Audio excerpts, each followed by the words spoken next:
जो व्यक्ति अपरिग्रही है वही परमेश्वर का परम भक्त होता है। और जो परिग्रही होता है इसका मतलब ही यही है कि उसको परमेश्वर पे भरोसा ही नहीं है।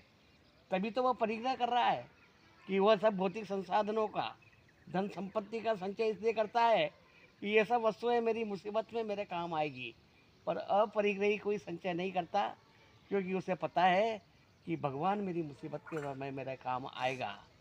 एक व्यक्ति बहुत बड़ा परिग्रही था, असीम संपत्ति उसके पास में 20 करोड़ रुपए की संपत्ति थी और उसको अपने धन के ऊपर बहुत अभिमान था, अपनी संपत्ति पे बड़ा गर्व करता था और उसका प्रदर्शन करने की उसको चाह होती थी और जहाँ जाता था वहाँ अपने ऐश्वर्य का प्रदर्शन करने से अपने आप को नहीं रोकता था। एक बार उस गांव में गुरु नानक देव जी अपने सब शिष्यों के साथ पधारे।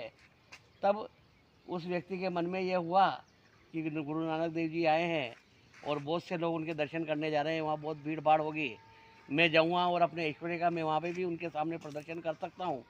और ये सोच करके उसने एक सोने के मोहरों की पोटली बनाई और उसे लेकर के वो नानक देव जी के पास में गया, उनके चरणों में रखी। उन्होंने कहा कि मेरे पास में अपार संपत्ति है, उसमें से कुछ सोने की मोहरें मैं आपके लिए लाया हूँ, आपके चरणों में भेंट है, और भी कुछ चाहिए तो आप बोलिए। तो गुरु नानक देव जी समझ गए कि इसको अपनी संपत्ति के ऊपर, अपने ऐश्वर्य पे काफ़ी गुमान है, घमंड है। तो उन्होंने कहा कि भाई ये सोने की मोहरें में से किस काम की, मैं तो इनका कोई उपयोग करता नहीं, क्योंकि मैं तो जब सुबह भोजन करता हूँ तब शाम के लिए भी भोजन बचा के नहीं रखता। क्यों? कि मुझे भरोसा है कि सुबह जिसने मुझे भोजन दिया है वही मेरे को शाम को भी दे देगा, और जो भरोसा नहीं करता है वही शाम के लिए बचा के रखता है कि मेरा शाम को क्या होगा, मुझे कौन देगा। परंतु जो व्यक्ति भगवान पे भरोसा करता है उसे विश्वास होता है कि जिसने सुबह दिया है वही शाम को भी देगा। इसलिए मुझे तो इनकी कोई ज़रूरत नहीं है, ये सोने की सब मोहरें आप ले जाइए, पर एक काम कीजिए।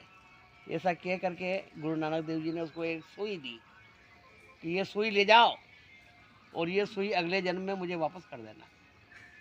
तो वो सुई ले करके चला गया, उसने सुई को एक कोने में रख दिया और वो विचार करने लगा कि ये क्या कहा था गुरु नानक देव जी ने कि ये सुई मुझे अगले जन्म में वापस करना। तो अगले जन्म का मतलब ये है कि जब मैं मर जाऊँगा तब इस सुई को साथ में लेके जाऊँगा और अगले जन्म में जब नानक देव जी मिलेंगे तब उनको वापस करूँगा। तो उसको गुत्थी समझ में नहीं आई, तो वापस नानक देव जी के पास में गया कि आपने ये क्या कहा कि अगले जन्म में वापस करना, तो क्या मैं इसको इस जन्म में साथ लेके जा सकता हूँ? तो क्या मूर्ख, जब तू एक लोहे की छोटी सी सुई भी साथ नहीं ले जा सकता तो इतने 20 करोड़ की संपत्ति ये सब यही रह जाएगी, ये कोई तेरे साथ जाने वाली नहीं है। क्यों तेने संचय किया? परिग्रह इसलिए किया कि ये सब संपत्ति मेरे मुसीबत में काम आएगी, और हम संचय इसलिए नहीं करते हैं, हमें ये विश्वास है कि मुसीबत के समय भगवान हमारे काम आएगा।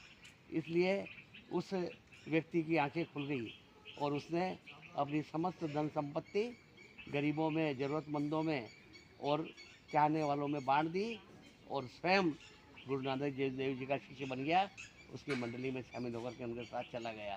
तो संत इतने महान होते हैं कि कोई भी उदाहरण दे करके किसी भी व्यक्ति की आंखें खोल सकते हैं और कुमार्ग से उसको सुमार्ग पर चला देते हैं।